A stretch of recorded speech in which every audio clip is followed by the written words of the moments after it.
ఎవరైనా సంఘం నుంచి డిస్కనెక్ట్ అయిపోతున్నారా, వాళ్ళని వెంటనే సహవాసంలోనికి తీసుకొచ్చే ప్రయత్నం చేయాలట.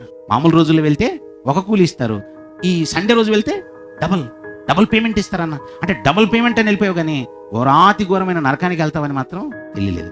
సంఘమునకు డిస్కనెక్ట్ అవుతున్నారా, అయితే కనెక్షన్ చేసేయాలి, సహవాసానికి కనెక్షన్ చేయాలి, వాళ్ళని వదిలేయకూడదనమాట. ఏమవుతుందండి ఏంటి, సంఘముతో ఎవరుంటారో తెలుసా, పరిశుద్ధులతో ఎవరుంటారో తెలుసా, దేవుడు వారితో ఉంటాడు, యేసుక్రీస్తు వారు వారితో ఉంటారు. పరిశుద్ధాత్మను వరముగా దేవుడు అనుగ్రహించి, అంటే ఓ పరిశుద్ధుల కుటుంబమే మనతో ఉంటుంది. తండ్రి అయిన దేవుడు, యేసుక్రీస్తు వారు, పరిశుద్ధాత్ముడే మనతో ఉన్నారంటే, వాళ్ళు మనతో ఉన్నారంటే, మనము వాళ్ళతో ఉన్నామనంటే మన సహవాసము పరిశుద్ధుల కుటుంబముతో సహవాసం. అలాంటి వారితో నువ్వు సహవాసంలో ఉంటే నీ బ్రతుకు కూడా గొప్పగా ఉంటుంది. దేవుని పని మానేయకూడదు, దేవునితో సహవాసం మానేయకూడదు. నీవు ఈ భూమి మీదున్న సంఘముతో సహవాసంలో ఉండటం అంటే దేవునితో సహవాసంలో ఉండటమే. ఇది అర్థం కావట్లేదండి మనుషులకి. డిస్కనెక్ట్ అయిపోకూడదు అనమాట.